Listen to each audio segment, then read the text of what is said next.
On passe au dernier chapitre. On va voir dans ce chapitre comment on peut calculer les coordonnées du milieu d'un segment AB. Voici la règle. Les coordonnées de I, telles que I le milieu du segment AB, sont XI égale XA plus XB sur 2, YI égale YA plus YB sur 2. C'est-à-dire, pour calculer l'abscisse du point I, on additionne les deux abscisses de A et B, puis on divise cette somme par 2. Et pour calculer l'ordonnée de I, on additionne les ordonnées de A et B et on divise leur somme sur 2. On peut dire aussi que les coordonnées du milieu égaux à les moyennes des coordonnées, c'est-à-dire l'abscisse de point I égale à la moyenne des abscisses de A et B, XA plus XB sur 2. Et l'ordonnée de I égale à la moyenne des ordonnées de A et B, YA plus YB sur 2.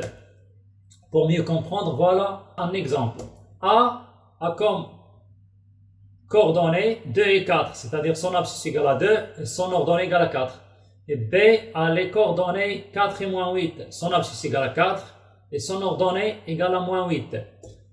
Alors, I, si I est le milieu de AB, donc XI égale 2 plus 4, l'abscisse de A plus l'abscisse de B divisé par 2, 2 plus 4 c'est 6, divisé par 2 égale à 3.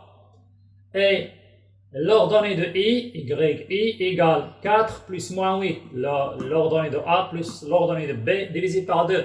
4 plus moins 8 égale à moins 4, divisé par 2 égale moins 2.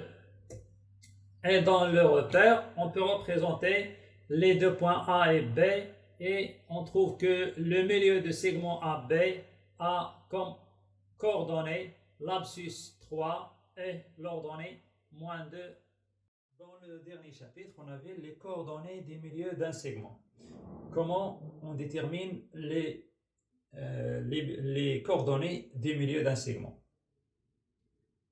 Soit graphiquement, en utilisant le milieu, les coordonnées des milieux D, par exemple le point T et le milieu de segment AB.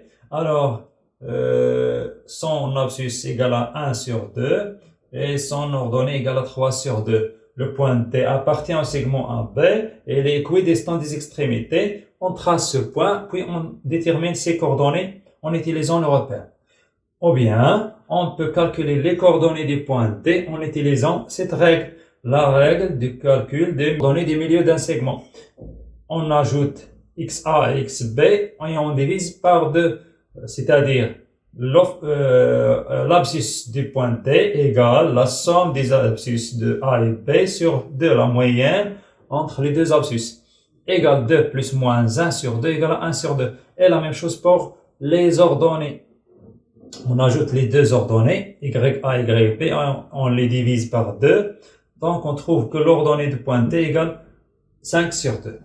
الإحداثيات ديال منتصف قطعة ممكن نحددوهم باش نحددوهم بالشكل، يعني نعودو راسمين التمثيل A وديال التمثيل ديال B. النقطة D هي المنتصف، يعني كتنتمي للقطعة وكتبعد بنفس المسافة عن الطرفين. نرسموها ونحددو لي كوردوني ديالها مبيانيين، أو لا نستخدمو العلاقة اللي عندنا هي أن الإحداثيات ديال المنتصف ديال القطعة هما المعدل ديال الأفاصيل مع المعدل ديال الأراتب. نجمعو الأفصولين نقسمو على 2، نجمعو الأرتبين نقسمو على 2 ونلقاو الإحداثيات ديال منتصف القطعة.